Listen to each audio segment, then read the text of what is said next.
Hello दोस्तों, नमस्कार। बात कर लेते हैं आज के दिन भर की सारी बड़ी खबरों की, जहां सबसे पहले आपको बताएंगे आखिर चाहता क्या है ईरान। ओमान के पास 17 भारतीय क्रू वाले जहाज पर ईरान ने फिर की फायरिंग दोस्तों, जिसका खुलासा खुद सरकार ने किया। दोस्तों बताएंगे आखिर क्या हुआ फायरिंग के बाद। तो वहीं ईरान का बड़ा दावा, बातचीत के लिए गिड़गिड़ा रहे हैं मिस्टर डोनाल्ड ट्रंप।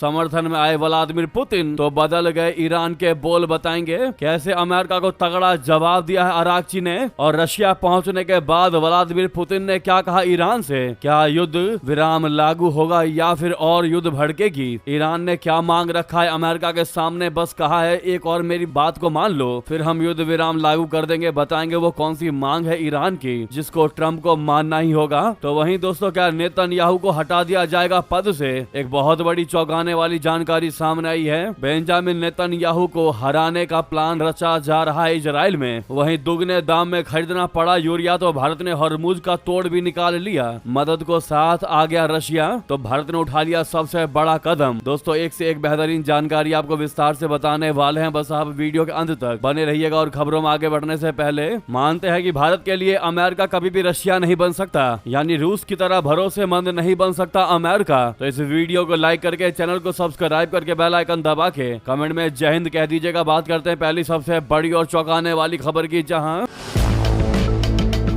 ओमान के पास समंदर में भारतीय क्रू से भरे एक टैंकर के पास ईरानी कोस्ट गार्ड ने फायरिंग की। यह घटना उस वक्त की है जब ओमान के पास समंदर में टोगो के झंडे वाला एक ऑयल और केमिकल टैंकर ईरानी कोस्ट गार्ड की कार्रवाई की जद में आ गया था, जिसमें चेतावनी के तौर पर फायरिंग भी की गई। हालांकि राहत की बात यह है कि जहाज पर सवार सभी 17 भारतीय क्रू सदस्य पूरे तरीके से सुरक्षित हैं। भारत के बंदरगाह, नौवहन और जलमार्ग मंत्रालय ने इस बारे में जानकारी दी। दोस्तों मंत्रालय के निदेशक मनदीप सिंह रंधावा ने पश्चिम एशिया के घटनाक्रम पर मीडिया को जानकारी देते हुए बताया कि जहाज MT चिरोन 7 जो कि 25 अप्रैल को ओमान में शिनास के बाहरी बंदरगाह क्षेत्र के पास से गुजर रहा था, तभी उसका सामना उन जहाजों से हुआ जिन्हें ईरानी कोस्ट गार्ड ने रोका हुआ था। उन्होंने कहा कि सभी भारतीय नाविक सुरक्षित हैं और भारत का झंडा लगे किसी भी जहाज पर कोई असर नहीं पड़ा है। जी हाँ, यह जहाज अन्य जहाजों के पास ही था जब ईरानी कोस्ट गार्ड ने दखल दिया और चेतावनी के तौर पर गोलियां चलाई। उन्होंने बताया कि बंदरगाह, नौवहन और जलमार्ग मंत्रालय, विदेश मंत्रालय, भारतीय मिशनों और समुद्री क्षेत्र से जुड़े अन्य पक्षों के साथ मिलकर काम कर रहा है ताकि नाविकों की सुरक्षा सुनिश्चित की जा सके और समुद्री परिचालन बिना किसी रुकावट के जारी रहे। पिछले 24 घंटे में ऐसी कोई भी अप्रिय घटना की सूचना अब तक नहीं आई है। सरकार ने बताया कि हालात पर नजर रखी जा रही है और फिलहाल चिंता की कोई बात नहीं है। ऐसे में ओमान के तट के पास टोगो ध्वज वाले इस रासायनिक टैंकर MT चिरोन 7 में 17 भारतीय चालक दल के सदस्य सवार होने के बाद भी दोस्तों इस पर अटैक किया गया। अब सबसे बड़ा सवाल यह है कि क्या ईरान को पता नहीं था कि इस पर भारतीय भी मौजूद हैं, या ईरान के IRGC नौसेना से भूल हुई। इसके बहुत सारे मतलब निकाले जा सकते हैं, लेकिन लगातार जिस प्रकार से भारतीय जहाजों को निशाना बनाया गया और इस बार 17 भारतीय लोगों को निशाना बनाया गया, हालांकि किसी को कुछ नहीं हुआ, लेकिन फिर भी सवाल बड़े खड़े होते हैं कि ईरान ने यह सब जानबूझकर किया है या फिर अनजाने में। हालांकि इस सवाल का जवाब हम आप पर छोड़ते हैं। दोस्तों आप लोग क्या कहते हैं जरूर कमेंट करके बताइएगा। क्या IRGC के पास में इंफॉर्मेशन नहीं होती? क्या उसको नहीं पता होता कि किस जहाज पर कौन है या कौन सा जहाज किस देश का है? क्या बिना पूछे ही गोलियां चला देती है? क्या फायरिंग करने से पहले उसको जांच नहीं करनी चाहिए? ये बड़े सवाल खड़े हो रहे हैं। दोस्तों आप लोगों की जो भी इस पर राय हो जरूर कमेंट करके बताएगा, लेकिन रिक्वेस्ट है सामने लाइक का बटन है, अभी तक लाइक नहीं दबाए तो इस बटन को जरूर दबा दीजिएगा। आपके लिए 1 सेकंड भी नहीं लगेगा दोस्तों, बटन दबा दीजिएगा। नेक्स्ट खबर की बात करते हैं, जहां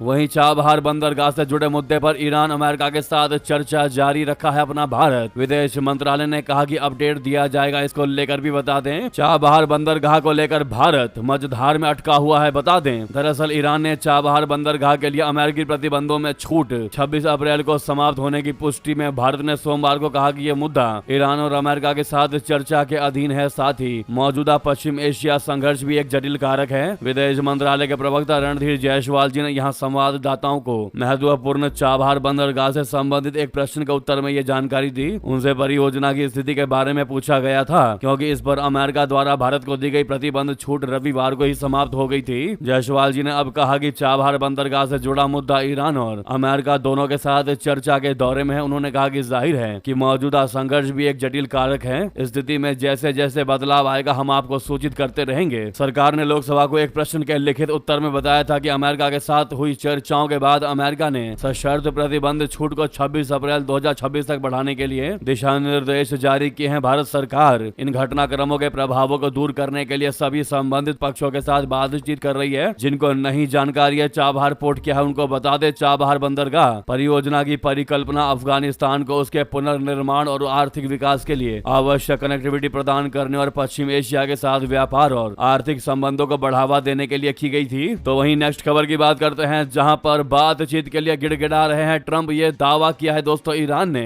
वहीं रशिया पहुंचने के बाद जैसे ही पुतिन का मिला समर्थन, बदल गए ईरान के तेवर। बिल्कुल सही सुना आपने, बता दें ईरान, अमेरिका और इजराइल के बीच कुछ भी ठीक होता नहीं दिखाई दे रहा। दोनों देशों के बीच तनाव अभी भी जारी है। इसी बीच ईरान के विदेश मंत्री अब्बास अराक्ची ने एक चौंकाने वाला दावा किया है। उनका कहना है कि प्रतिबंधों और दबाव के बावजूद अमेरिकी राष्ट्रपति डोनाल्ड ट्रंप और उनका प्रशासन बातचीत के लिए गिड़गिड़ा रहा है। सोमवार को रूस पहुंचे ईरानी विदेश मंत्री ने हालांकि एक अच्छा संकेत दिया है कि तेहरान जो है वो अमेरिकी अनुरोध पर विचार कर रहा है, जबकि ट्रंप ने ईरान को फोन करके प्रस्ताव रखा है। रशिया में राष्ट्रपति पुतिन समर्थन हासिल करने के बाद अराक्ची ने कहा कि ट्रंप बातचीत का अनुरोध इसलिए कर रहे हैं क्योंकि अमेरिका अपने किसी भी उद्देश्य को हासिल नहीं कर पाया। ईरानी विदेश मंत्री का यह बयान पश्चिम एशिया में जारी युद्ध के समाधान के लिए तेहरान और वॉशिंगटन में दूसरे दौर की शांति वार्ता को लेकर जारी अनिश्चितता के बीच आया है। इस बीच ईरान के विदेश मंत्री अब्बास अराक्ची ओमान और पाकिस्तान की यात्रा के बाद सोमवार को रशिया के सेंट पीटर्सबर्ग पहुंचे हैं, जहां रूस के राष्ट्रपति व्लादिमीर पुतिन से उनकी मुलाकात हुई। रूसी समाचार एजेंसी तास की खबर के मुताबिक पुतिन ने संप्रभुता के लिए बहादुरी से लड़ने को लेकर ईरान के लोगों की प्रशंसा की। राष्ट्रपति पुतिन ने कहा कि रशिया पश्चिम एशिया में शांति बहाल करने के लिए ईरान और क्षेत्र के अन्य देशों के हित में हर संभव प्रयास करेगा। वहीं दूसरी तरफ ईरान ने अमेरिका और इजराइल के साथ युद्ध समाप्त करने के लिए एक नया प्रस्ताव भी पेश किया है। ईरान के नवीनतम प्रस्ताव से उसके परमाणु कार्यक्रम पर बातचीत को भविष्य के लिए टालने की बात कही गई है और इसके बजाय समझौते के तहत तेहरान हॉर्मुज़ समुद्री मार्ग पर अपनी नाकाबंदी समाप्त करेगा, जिसके बदले में अमेरिका ईरानी बंदरगाहों पर अपनी नाकाबंदी हटाएगा और एक दीर्घकालिक या परमानेंट युद्ध विराम लागू करेगा। ये जानकारी प्रस्ताव से वाकिफ दो क्षेत्रीय अधिकारियों ने दी। इससे पहले अमेरिका के राष्ट्रपति ट्रंप ने घोषणा की थी कि अमेरिकी वार्ताकार अब ईरान के साथ वार्ता के लिए इस्लामाबाद नहीं जाएंगे। ट्रंप ने रविवार को ही कहा था कि अमेरिकी और ईरानी अधिकारी संघर्ष के शांतिपूर्ण समाधान के लिए फोन पर बातचीत कर सकते हैं। पाकिस्तान दोनों पक्षों को इस्लामाबाद में बातचीत की मेज पर वापस लाने का प्रयास कर रहा है, लेकिन इस सप्ताहांत उसने बातचीत की उम्मीद में लगाई गई सभी सुरक्षा चौकियों और सुरक्षा व्यवस्था को हटा दिया है। इससे संकेत मिलता है कि फिलहाल बातचीत फिर से शुरू होने की कोई संभावना नहीं है। और अब ऐसे में ईरान को रशिया ने भी कह दिया है पुतिन ने कि हम तुमको हर संभव मदद देंगे। ऐसे में डोनाल्ड ट्रंप के पैरों तले जमीन खिसकी है दोस्तों, और अब ट्रंप चाहेंगे कि जल्द से जल्द युद्ध विराम हो जाए तो ज्यादा बेटर है, क्योंकि अमेरिका को पता है कि ईरान जो है वो रशिया के शरण में जा चुका है और जो देश रशिया के शरण में जाता है उसका अमेरिका के खिलाफ अलग ही बर्ताव रहता है। और पुतिन के समर्थन के बाद अमेरिका के खिलाफ ईरान और मजबूती से खड़ा हो सकता है। इसीलिए दोस्तों ट्रंप अब चाहेंगे कि जल्द से जल्द युद्ध विराम लागू हो जाए, बस कैसे भी बातचीत करके सीज फायर लागू कर दी जाए। अब देखिएगा दोस्तों जल्द से जल्द ट्रंप और ईरान में बातचीत बन जाएगी और इसके पीछे वजह रशिया ही रहने वाला है। लेकिन यहाँ पर हारा कौन? तो हारेगा अमेरिका। जी हाँ, ट्रंप को लग रहा था कि वो सुपर पावर देश है और छोटे से देश ईरान को चुटकियों में मसल देगा, चुटकियों में हरा देगा, लेकिन हकीकत ये निकली कि ईरान चट्टान की तरह मजबूती से खड़ा रहा और झुकना पड़ा तो अमेरिका को, सुपर पावर देश को। जी हाँ, इसीलिए कहते हैं किसी को छोटा नहीं समझना चाहिए। कौन कौन मानता है कि ट्रंप ने अपने ही पैर पर कुल्हाड़ी मारी है ईरान पर अटैक करके? क्योंकि जब भी कोई युद्ध लड़ा जाता है या युद्ध लड़ना चाहिए, अटैक करना चाहिए, तो उसके लिए पूरी प्लानिंग होनी चाहिए, पूरा विचार किया जाना चाहिए, प्रोज एंड कॉन्स पता होने चाहिए। लेकिन अमेरिका ने इस बार कुछ ऐसा किया कि इजराइल ने अटैक किया तो बस इजराइल का साथ देने के लिए डोनाल्ड ट्रंप ने बिना सोचे समझे सीधा ईरान पर अटैक कर दिया, जिसने आज ट्रंप को इतना मजबूर कर दिया कि ईरान कह रहा है हमारी बात मानो तभी सीज फायर होगा वरना नहीं होगा। यानी पासा ईरान के हाथ में है और ट्रंप मोहरा बन गए। जी हाँ दोस्तों, आपकी इस पर जो भी राय हो जरूर कमेंट करके बताइएगा। तो वहीं आपको बता दें जर्मन चांसलर ने भी डोनाल्ड ट्रंप को खरी खरी सुना दी, कह दिया कि ईरान ने अमेरिका को शर्मसार किया है। पूरी बात बता दें, ईरान और अमेरिका के बीच जो हालात तनावपूर्ण बने हुए हैं उसकी वजह से यूरोप से भी बड़ी आवाजें उठने लगी है। जर्मनी के चांसलर फ्रेडरिक मर्ज ने सोमवार को बड़ा बयान दिया। उन्होंने कहा कि अमेरिका के पास इस जंग से बाहर निकलने का कोई रास्ता नहीं दिखाई दे रहा। साथ ही उन्होंने ये भी कहा कि ईरान जितना कमजोर सोचा गया था उससे कहीं ज्यादा मजबूत निकला और सबसे बड़ी चेतावनी ये है कि दुनिया का एक बड़ा तेल रास्ता आंशिक रूप से बारूदी सुरंगों से भरा हुआ है जो पूरी दुनिया की अर्थव्यवस्था के लिए खतरा है। जर्मनी के चांसलर फ्रेडरिक मर्ज ने जर्मनी के नॉर्थ राइन वेस्टफैलिया में बोलते हुए ये बयान दिया। मर्ज जर्मनी के सबसे बड़े नेता हैं और जब वो कुछ कहते हैं तो पूरी दुनिया ध्यान देती है। चांसलर मर्ज ने बहुत सीधे शब्दों में कहा कि उन्हें समझ नहीं आ रहा है कि अमेरिका इस जंग से बाहर निकलने का क्या रास्ता चुन रहा है। उनका मतलब ये है कि अमेरिका लड़ रहा है लेकिन उसके पास कोई योजना, साफ क्लियर योजना है ही नहीं कि ये जंग कैसे खत्म होगी। यह बात जर्मनी की बेचैनी को दिखाती है क्योंकि बिना किसी योजना के लंबी जंग यूरोप को भी नुकसान पहुंचाती है। साथ में उन्होंने ये भी कहा है कि ईरान जितना कमजोर समझा गया था उतना वो मजबूत निकला। साथ ही ये भी कहा कि ईरान बातचीत में बहुत चालाकी से काम ले रहा है। यह बयान इसलिए अहम है क्योंकि इससे पता चलता है कि यूरोप को अब यह एहसास हो रहा है कि ईरान को आसानी से नहीं दबाया जा सकता। यानी कि दोस्तों जो भी अमेरिका का दोस्त कहलाता था वो भी आज अमेरिका की नीतियों की बुराई कर रहा है। और बुराई करे भी क्यों ना, अमेरिकी राष्ट्रपति ट्रंप है भी इसी लायक। बिना योजना के चले हैं, युद्ध लड़ रहे हैं, उनको पता ही नहीं है कि हम अटैक कर भी रहे हैं तो क्यों कर रहे हैं। तो उधर आपको बता दें अमेरिका ईरान युद्ध में हीरो बनने चला। पाकिस्तान ले बैठा 200 अरब का झटका लेकर अमेरिका ईरान की सुलह कराने की कोशिश के बीच शहबाज के उड़ गए होश। जी हां दोस्तों, पाकिस्तान इस समय बढ़ते आर्थिक दबाव से जूझ रहा है। अमेरिका ईरान के बीच चल रहे तनाव का असर अब दुनिया भर में ऊर्जा सप्लाई पर पड़ रहा है, जिससे तेल गैस महंगे हो गए हैं और पाकिस्तान की पहले से कमजोर अर्थव्यवस्था पर और बोझ बढ़ गया है। द न्यूज इंटरनेशनल की रिपोर्ट के अनुसार हालात को संभालने के लिए पाकिस्तान सरकार कूटनीतिक कोशिशें कर रही है और तनाव कम करने में जुटी है, लेकिन अभी तक कोई ठोस समाधान नहीं निकला है। स्थिति की अनिश्चितता और हॉर्मुज स्ट्रेट जैसे अहम रास्तों में रुकावट की वजह से ईंधन की सप्लाई कम बनी हुई है और कीमतें ऊंची है। इसका सबसे ज्यादा असर एशिया के उन देशों पर पड़ रहा है जो ऊर्जा के लिए बाहरी देशों पर निर्भर है। पाकिस्तान जो काफी हद तक आयातित ईंधन पर निर्भर है, वहाँ हाल के हफ्तों में कीमतों में काफी बढ़ोतरी देखी गई है। अभी थोड़ी राहत मिली है लेकिन हालात अभी भी अस्थिर है और अगर तनाव जारी रहा तो कीमतें भी बढ़ सकती हैं दोस्तों। तो वहीं आपको बता दें इजराइल में नेतन्याहू को हटाने एकजुट हुए दो पूर्व प्रधानमंत्री अपनी पार्टी का विलय करेंगे। जी हां, 2021 में बेनेट लैपिड ने मिलकर बेंजामिन को हराया था। अब फिर दोनों आ रहे हैं साथ। बता दें इजराइल में दो पूर्व प्रधानमंत्रियों नफ्ताली बेनेट और येर लैपिड ने मौजूदा पीएम बेंजामिन नेतन्याहू के खिलाफ एक साथ चुनाव लड़ने का फैसला किया है। उनका मकसद लंबे समय से सत्ता में रहे नेतन्याहू को हटाना है। दोनों पहले भी 2021 में साथ आए थे और उन्होंने अलग अलग विचारधाराओं वाली पार्टियों को जोड़कर 12 साल से चली आ रही नेतन्याहू की सत्ता गिरा दी थी। अब दोनों नेताओं ने फिर से साथ आने और एक नई पार्टी बनाने का फैसला किया है। इस पार्टी का नाम टुगेदर रखा गया है, जिसका मतलब एक साथ होता है। इसकी अगुवाई बेनेट करेंगे, वे ही प्रधानमंत्री उम्मीदवार भी होंगे। इजराइल में अक्टूबर 2027 में चुनाव होने हैं, लेकिन माना यह जा रहा है कि नेतन्याहू इसी साल अक्टूबर में संसद भंग करके चुनाव करवा सकते हैं। 2021 में हुए समझौते के तहत पहले बेनेट प्रधानमंत्री बने और बाद में लैपिड को यह जिम्मेदारी संभालनी थी। हालांकि यह सरकार बहुत कम बहुमत पर टिकी थी। इसमें दक्षिणपंथी, वामपंथी, मध्य मार्गी और एक अरब पार्टी शामिल थी। इनकी अलग अलग विचारधारा वाली इन पार्टियों में सुरक्षा, फलस्तीन और बस्तियों जैसे मुद्दों पर सबकी सोच अलग थी, जिससे बार बार टकराव होता रहा।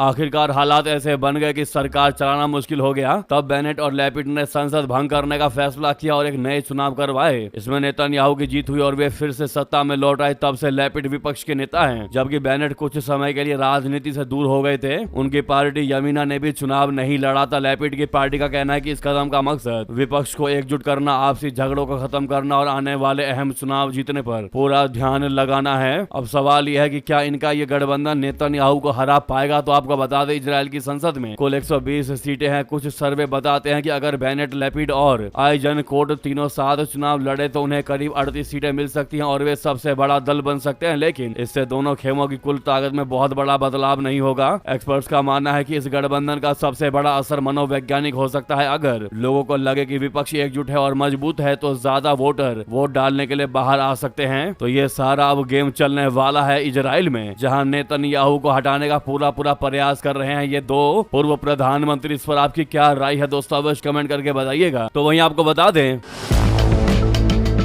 कांग्रेस ने सोमवार को कहा कि दिल्ली में आयोजित ब्रिक्स प्लस समूह की बैठक में एक संयुक्त बयान पर सहमति नहीं बनने का एक कारण इजराइल फलस्तीन के विषय पर भारत सरकार का रुख है और यह शर्मनाक तथा चौंकाने वाली बात है। ईरान और अमेरिका इजराइल के बीच युद्ध को लेकर ब्रिक्स सदस्य देशों के बीच तीखे मतभेदों के कारण पिछले सप्ताह नई दिल्ली में ब्रिक्स समूह की बैठक के दौरान इस संघर्ष पर आम सहमति बनाने के भारत के प्रयास विफल रहे। आधिकारिक सूत्रों ने रविवार को बताया था कि ब्रिक्स उप विदेश मंत्री और विशेष दूतों की बैठक के कुछ दिनों बाद सूत्रों ने कहा कि फलस्तीन मुद्दे पर भारत के रुख में कोई बदलाव नहीं आया है। ऐसे में कांग्रेसी महासचिव जयराम रमेश ने एक्स पर पोस्ट किया, जो आप सामने देख पा रहे हैं। लिखा कि 23-24 अप्रैल 2026 को नई दिल्ली में आयोजित उप विदेश मंत्री और विशेष दूतों की ब्रिक्स प्लस बैठक बिना किसी संयुक्त बयान के समाप्त हो गई। ईरान और यूएई दोनों 11 सदस्यीय ब्रिक्स प्लस का हिस्सा है और पश्चिम एशिया में युद्ध पर उनके अलग अलग रुख की उम्मीदें ही की जा सकती हैं। जयराम रमेश ने भारत सरकार पर आरोप लगाते हुए कहा कि चौंकाने वाली और शर्मनाक बात यह है कि संयुक्त बयान न होने का दूसरा कारण इजराइल और फलस्तीन के मामले पर भाषा को हल्का करने की भारत की जिद थी, जो रशिया, चीन, ब्राजील, दक्षिण अफ्रीका, मिस्र, इथियोपिया, इंडोनेशिया, संयुक्त अरब अमीरात और ईरान के प्रतिनिधियों के लिए अस्वीकार्य था। यानी कि दोस्तों, ब्रिक्स में पश्चिम एशिया संघर्ष पर नहीं बन पा रही आम सहमति, जबकि भारत की मोदी सरकार पूरा प्रयास कर रही है दोस्तों, लेकिन फिर भी कांग्रेस पार्टी ऐसे में भारत को कोसने का, भारत के मंत्रियों को घेरने का प्रयास कर रहे हैं। ऐसे में आप क्या जवाब देना चाहेंगे, जरूर कमेंट करके बताइएगा। दोस्तों वहीं आपको बता दें, अफगानिस्तान सीमा पर तालिबान के हमले में 6 पाकिस्तानी ढेर। जी हां, अफगान पाकिस्तान में ओपन वॉर जैसे बने हैं हालात। स्पिन बोल्डक सीमा पर खूनी झड़प में 6 पाकिस्तानी सैनिकों को मौत के घाट उतार दिया तालिबानियों ने। दोस्तों बता दें, पाकिस्तानी सैन्य बलों ने एक अफगान बच्चे को गोली मार दी, जिससे उसकी मौत हो गई। इस घटना के बाद रविवार देर रात तनाव बढ़ गया। अफगान सीमा बल और पाकिस्तानी सेना के बीच झड़प हो गई। कंधार प्रांत के स्पिन बोल्डक जिले में अफगान सुरक्षा बलों की इस कार्रवाई में कम से कम 6 पाकिस्तानी सैनिक मारे गए। इस घटना के बाद सीमा पर तनाव चरम पर है। पाकिस्तान ने तालिबान के हमलों को देखते हुए भारी संख्या में सैनिकों को तैनात कर दिया है। अमू टीवी की रिपोर्ट के मुताबिक यह झड़प स्पिन बोल्डक इलाके में हुई है, जो दोनों देशों के बीच एक अहम बॉर्डर क्रॉसिंग है। कंधार में तालिबान से जुड़े एक सूत्र ने कहा कि इस झड़प में 6 पाकिस्तानी सैनिक मारे गए और एक को पकड़ लिया गया। एक अन्य सैनिक का शव भी तालिबान के हाथ लगा। एक और चैनल एरियाना न्यूज ने बताया कि इस झड़प के दौरान अफगान बलों ने कई हल्के और भारी हथियार भी अपने कब्जे में लिए। फरवरी के आखिर से ही तालिबान और पाकिस्तान के बीच तनाव बढ़ा हुआ है, जिससे सीमा पर हिंसा जारी है। यानी कि दोस्तों, दुनिया के झगड़ों को, दुनिया के जंग को शांत करवाने में अपनी भूमिका निभा रहा है पाकिस्तान, लेकिन अपना जंग तो वो समाप्त नहीं कर पा रहा, उल्टा जंग को और बढ़ा रहा है अटैक कर करके। या इसको आप यूं भी कह सकते हैं कि भारत से नहीं जीत पाया तो खुन्नस में अफगानिस्तान से फिर भिड़ बैठा पाकिस्तान। जी हां, ऑपरेशन सिंदूर में हार का सामना करने के बाद पाकिस्तान ने जानबूझकर अफगानिस्तान को निशाना बनाने की कोशिश की है। मीडिया रिपोर्ट्स के मुताबिक तहरीके तालिबान पाकिस्तान या टीटीपी ने ये गंभीर आरोप लगाए हैं। इस मुद्दे पर आपकी क्या राय है दोस्तों, जरूर कमेंट करके बताइएगा। अगर आप भी मानते हैं कि पाकिस्तान कितनी भी कोशिश कर ले, लाख कोशिश कर ले, लेकिन भारत के अंटे जिस दिन चढ़ गया पाकिस्तान, उस दिन नेस्तनाबूद होना बाकी है। पाकिस्तान को लगता है कि वो हर फील्ड में भारत से बराबरी कर पाएगा, लेकिन पाकिस्तान को पता होनी चाहिए कि उसकी खुद की कितनी औकात है, वो कितने पानी में है। दोस्तों आप लोग कमेंट में भारत माता की जय जरूर लिख दीजिएगा। अगली खबर की बात करते हैं। जहां उधर रशिया ने दिया भारत को 1500 किलोमीटर रेंज वाली मिसाइल का ऑफर। अब दुश्मन के घर में घुसकर मारेंगी भारतीय पनडुब्बियां। जी हां, रशिया ने भारत को एक बार फिर 3M14E कैलिबर PL मिसाइलों का ऑफर दे दिया है। Kalibr PL land attack cruise missile system है। इसे पनडुब्बियों पर तैनात किया जा सकता है, जिससे इनकी मारक क्षमता काफी बढ़ जाएगी। रशिया ने जो नवीनतम प्रस्ताव दिया है, उसके तहत Kalibr PL land attack cruise missile भारतीय नौसेना की पनडुब्बियों को डीप स्ट्राइक क्षमता प्रदान करेगी। इस मिसाइल की रेंज 1500 किलोमीटर तक है। भारतीय पनडुब्बियों में इन्हें तैनात करने के लिए किसी बड़े बदलाव की आवश्यकता नहीं होगी, बल्कि मौजूदा 533 mm टॉर्पीडो ट्यूबों का इस्तेमाल किया जाएगा। पिछले साल की शुरुआत में रोजो बोरोन एक्सपोर्ट और रूबिन डिजाइन ब्यूरो ने मॉस्को में भारतीय नौसेना के प्रतिनिधि मंडल से मुलाकात के दौरान इस मिसाइल का ऑफर दिया था। इतना ही नहीं दोस्तों, वहीं दुगने दाम में खरीदना पड़ा यूरिया तो भारत ने हॉर्मुज का भी तोड़ निकाल लिया। इस मामले में मदद को साथ आया रशिया भारत के। जी हाँ दोस्तों, ईरान ईरान अमेरिका युद्ध के बीच हॉर्मुज के बंद होने से तेल और गैस की सप्लाई ही नहीं रुकी है, बल्कि उर्वरकों की सप्लाई में भी बहुत दिक्कतें आई हैं। हाल ही में खबर आई है कि भारत को दुगनी कीमत पर यूरिया खरीदना पड़ रहा है। उर्वरकों, खासकर यूरिया के लिए आयात पर निर्भर भारत ने अब इसका हल भी निकाल लिया है और मदद के लिए रशिया भी साथ आ गया है। खबर है कि भारत और रशिया $2 अरब की लागत से एक यूरिया उत्पादन संयंत्र स्थापित करने की प्लानिंग कर रहे हैं। फाइनेंशियल एक्सप्रेस की रिपोर्ट के मुताबिक ये प्रोजेक्ट रशिया और भारत के बीच उर्वरक क्षेत्र में बड़ा प्रोजेक्ट माना जा रहा है। रिपोर्ट के अनुसार ये संयंत्र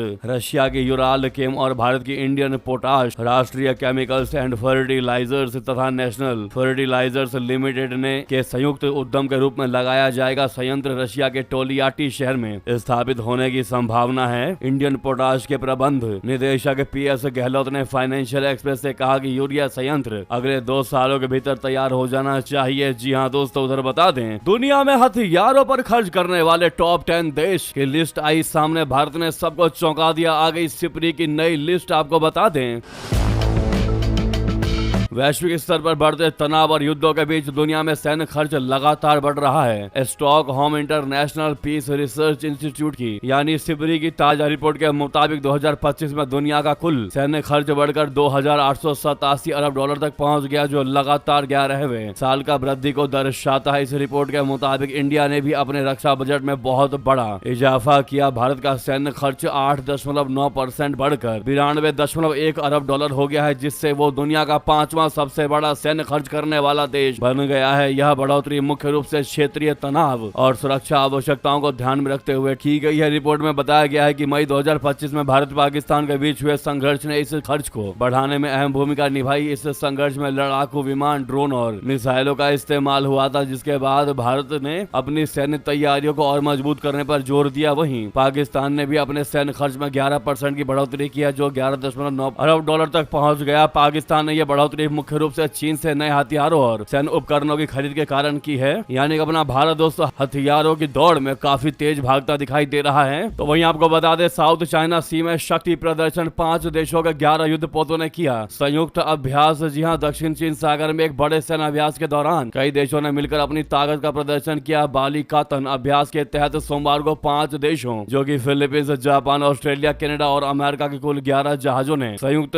रूप से समुद्री अभ्यास किया। इस अभ्यास में अमेरिकी नौसेना, अमेरिकी तटरक्षक बल, जापान की maritime self defence force, Australia और कनाडा की नौसेनाएं शामिल है। इसका उद्देश्य समुद्री सुरक्षा को मजबूत करना और आपसी तालमेल को बेहतर बनाना है। बालिकातन, जिसका मतलब कंधे से कंधा मिलाकर होता है, अमेरिका और फिलीपींस के बीच एक पुराना वार्षिक सैन्य अभ्यास है। इस बार इसमें कुल 7 देशों के करीब 17,000 सैनिक हिस्सा ले रहे हैं। ये अभ्यास 8 मई तक चलने वाला है। वहीं लद्दाख में 5 नए जिलों की घोषणा, अब 2 की जगह होंगे 7 जिले। LG ने किया बड़ा ऐलान। दोस्तों, इस वक्त की ये सबसे बड़ी जानकारी यही सामने आ रही है कि लद्दाख के उपराज्यपाल ने 5 नए जिलों के गठन की अधिसूचना को मंजूरी दे दी। सोशल मीडिया प्लेटफॉर्म एक्स पर एक पोस्ट में उपराज्यपाल VK सक्सेना ने इसका ऐलान किया। उन्होंने कहा कि 5 नए जिलों के गठन के साथ ही अब लद्दाख के कुल जिलों की संख्या 7 हो जाएगी। इसके अलावा उन्होंने इस फैसले को निशासन को नागरिक के करीब लाने के अलावा विकास, रोजगार और उद्यमिता के नए अवसर भी पैदा करने वाला बताया। वहीं लद्दाख में कौन कौन से 5 नए जिले बनेंगे, उनके नाम क्या है, तो आपको बता दें। पहला है नुब्रा, दूसरा है शाम, तीसरा चांगथांग, चौथा जांस्कर, 5वां और अंतिम द्रास है। जी हाँ दोस्तों,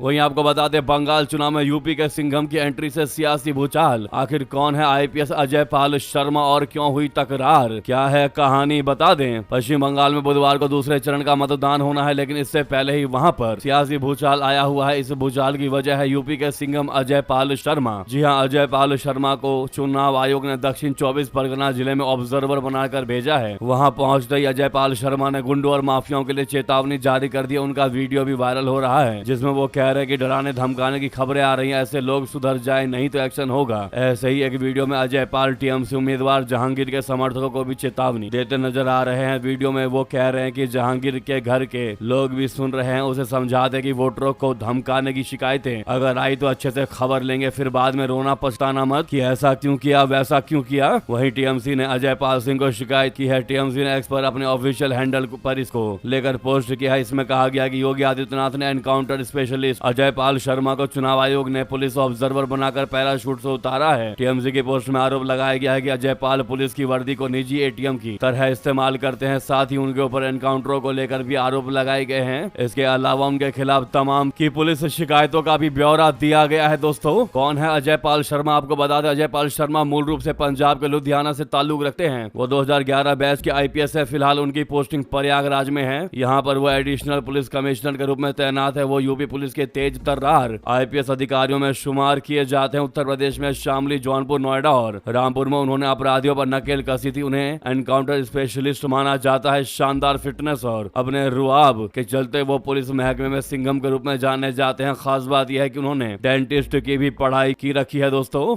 ऐसे में विवाद इस चीज को लेकर है। टीएमसी को इस बात पर आपत्ति है कि अजय पाल शर्मा को दक्षिण परगना जिले में ही क्यों तैनात किया गया। टीएमसी को लगता है कि जानबूझकर ऐसा किया गया है क्योंकि यह जिला जो है वो ममता बनर्जी के भतीजे अभिषेक बनर्जी का गढ़ माना जाता है। हालांकि दोस्तों, अजय पाल शर्मा के बंगाल चुनाव में एंट्री से आपकी क्या राय है? दोस्तों, जैसा कि टीएमसीओ में भूचाल आ गया है, आप लोग क्या जवाब देना चाहेंगे आईपीएस अजय पाल शर्मा को लेकर? भारी मात्रा में कमेंट करके बताइएगा। लगे हाथ तो वीडियो को लाइक करके इस चैनल को सब्सक्राइब करके बेल आइकन दबा के कमेंट में जय हिंद अवश्य कहिएगा। मिलता अगली बड़ी खबर में। बहुत बहुत धन्यवाद, बहुत बहुत आभार। जय हिंद, जय भारत। और जहां पर भी आपका ग्रुप हो दोस्तों, व्हाट्सएप, फेसबुक, एक्स पर जाते जाते शेयर करना बिल्कुल मत भूलिएगा। वीडियो शेयर कर दीजिएगा। जय हिंद, जय भारत।